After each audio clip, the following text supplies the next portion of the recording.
بسم الله الرحمن الرحیم.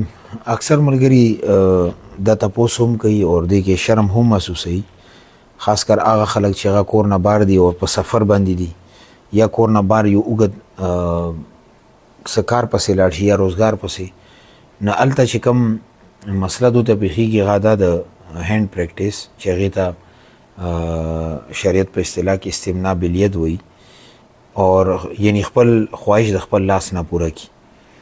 بیا دې کې د ملګرو ته پریشاني دا وي چې دې نه مونږ ځان څنګه بچ کړو، دې دپاره وظیفه څه ده. نو یو خو دې ټول نه لوی علاج دا دی چې سړی کم غیر شادي شده یا د زر واده وکړي، ولې چې نکاح مسنون عمل دی او نکاح سره دا مسله حل کېږي.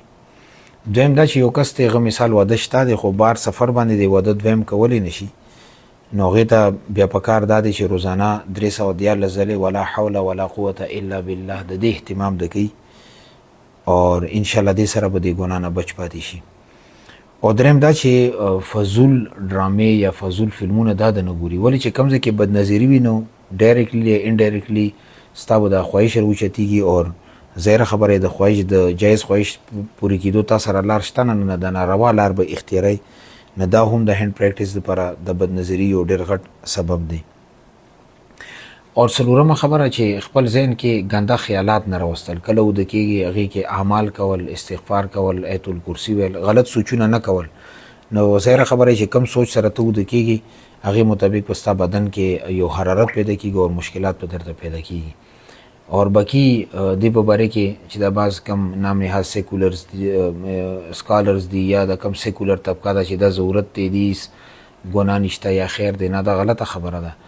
ناکح الید ملعون دا راغلی دی چې کم سړي لاس سره نکاح وکړو په هغې باندې لعنت ورېږي، دا یو ګناه ده او په ناروا طریقې سره خپل خواهشات پوره کول دي. اور ائمه کرامو کې چا هم دا نه دی ویلي چې دا جایز کار دی. دا کم نام نهاد مولیان وي دا غلطي کې د غریبان یا خو مطالعه نشته او یا د دې مسلې نه خبر نه دي، نو دې وجې نه سخته ګناه ده، دې نه ځان ساتل پکار دي. اور بچ کېدو ته چې کومې طریقې ما عرض کړې هغه، اور ورسره د سره سره د وظایفو هم اهتمام کول پکار دي چې کم از کم مونږ تاسو د وظایفو اهتمام کوو، نو الله رب عزت په د انشاءالله ګناه نه زموږ ستاسو حفاظت کوي. نو هغې دپاره چې کومه وظیفه اکابرو ذکر کړي ده 314 ځلې روزانه ولا حول ولا قوة الا بالله، نه دې سره به انشاءالله د ګناه نه محفوظ پاتې وي.